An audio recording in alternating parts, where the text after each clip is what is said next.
akin na ang mikropono nang masimulan nang malaman at muli na namang mapakinggan ang batang kabilang sa orihinal na siyang C-K-A-W-E-Y-A.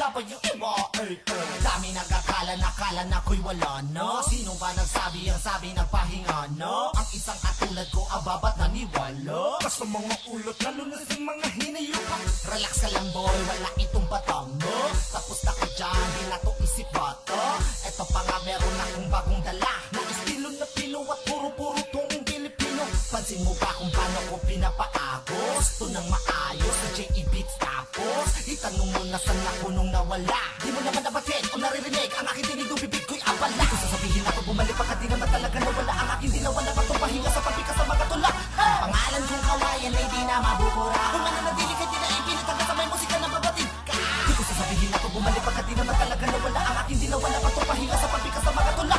Pangalan kong kawayan ay di na mabubura. Kung mananatili ka di na ipilit hanggang sa may musika na babatid ka. Oo tama ka, wala nga nagbago sa aking ganto. Parin ako kahenyo kapag ako lumikha ng mga panibago at mga kakaiba no musika tutugin na witin na uulit-ulit. Habang pinapakinggan dapat nakasara long ang mga bunganga nandi magmukhang tanga long. Kung isa ka sa ayaw sa'kin ipagpalibot, nangong ang makikinig masisipa ko pag umingit. Sige hayaan na natin sila kasi di naman talaga sila ang importante.